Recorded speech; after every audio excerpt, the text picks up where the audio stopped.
Hi, I'm back, and this is really boring, but that's okay, because no one is watching.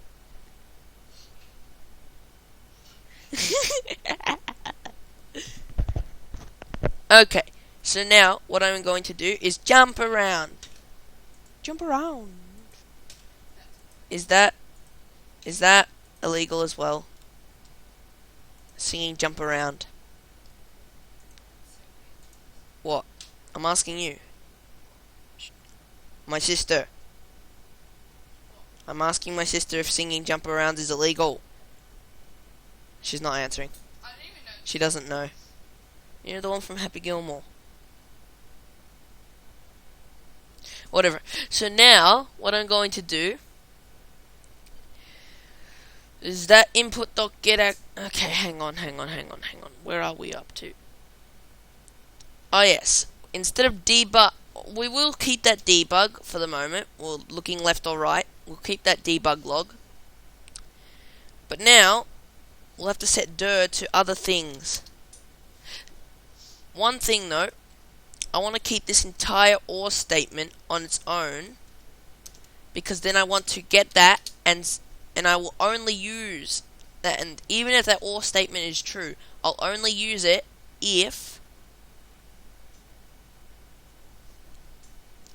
input dot get access raw horizontal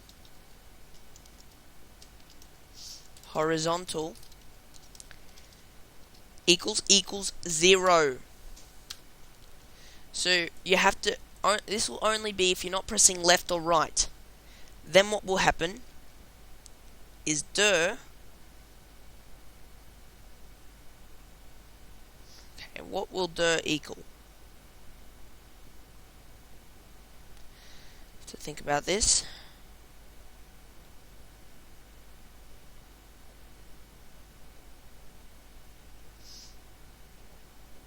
Well, this is hard. I've got to think. I'm gonna pause. Alright, guys, so I've done some. Well, there's a lot of problems here. Oh, I can fix that. Bam, bam. Oh my gosh, now we have a problem again. Hi, guys, I'm back, and I wasn't recording.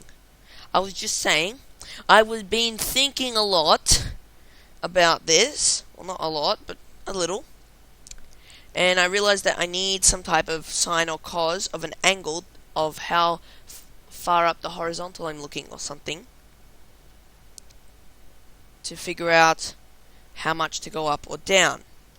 Now, I'm going to get this by having the dot product of where I'm looking compared to times vector 3 dot up, because if I do it by vector 3 dot up is right, then how far I'm looking away or towards the wall will affect how fast I move. If I'm looking away or towards the wall, I'll move more slowly, and the only way to move the fastest maximum possible speed is by looking perpendicular to the wall. I don't want that, even though it's kind of cool. I don't want it to be like that. So we're going to compare to vector 3 dot up, because that way only looking up or down will affect it, whereas looking side to side will not, because I'll still be affecting vector 3 dot up exactly the same way. There will be the same angle between them, because basically the reason I'm using this is because the vector 3 dot product, basically what it does is it just takes the cosine, especially it gets the magnitude of two angles, times them together, and then times by the cosine of two angles. So when you're using only normalized vectors, it basically returns 1 if they're in the same direction, -1 in the opposite direction, 0 if they're perpendicular, and anywhere else. Well, basically what it's doing all along is it's just the cosine of the angle between the two vectors. That's all it is. It's the cosine. You know, cosine of 0 is 1, and cosine of 180 is -1. And cosine of 90 degrees, that would be when they're perpendicular, is 0. So, yeah, and cosine of 45 is some weird number. Cosine of either 60 or 30 is a half.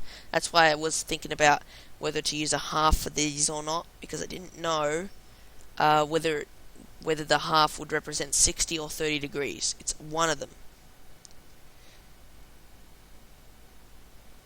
So a half would represent either two thirds in or only 1/3 in or something like that.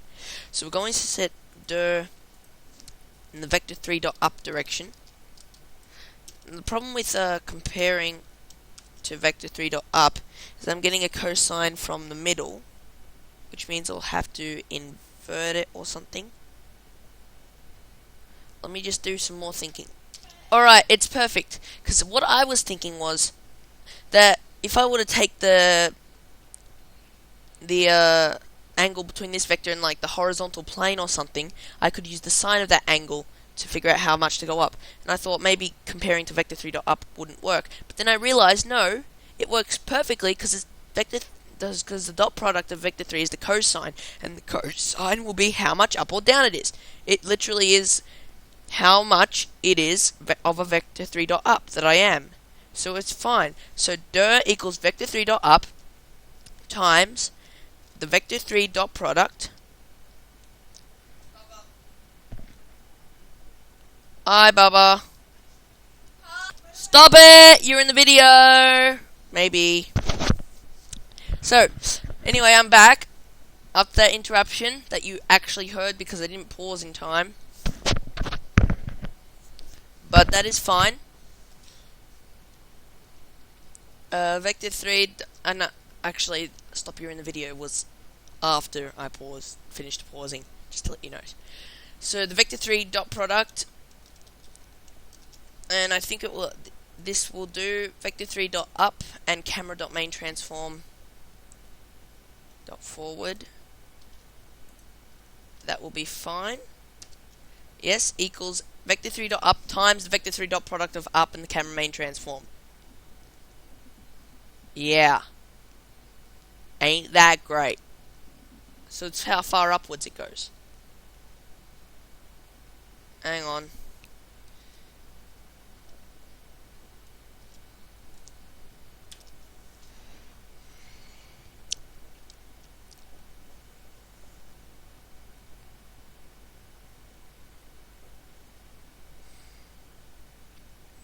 Cosine of an angle is the same as the sine of the opposite.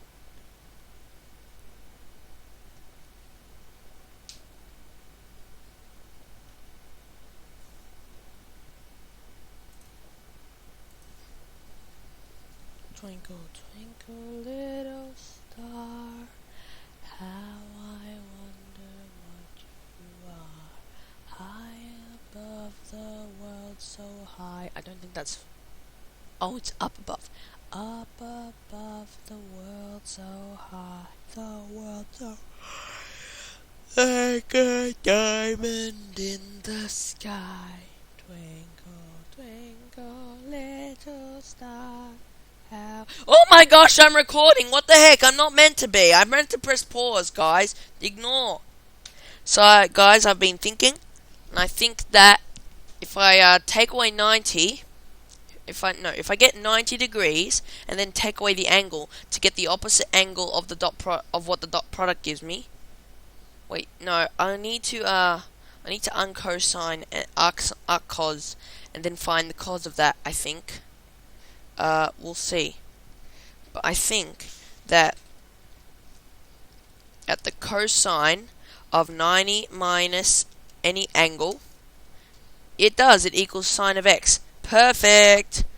But first, I need to figure out what the arc cos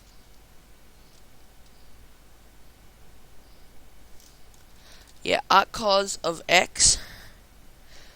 Okay, so the arc cos of something, say like the arc cos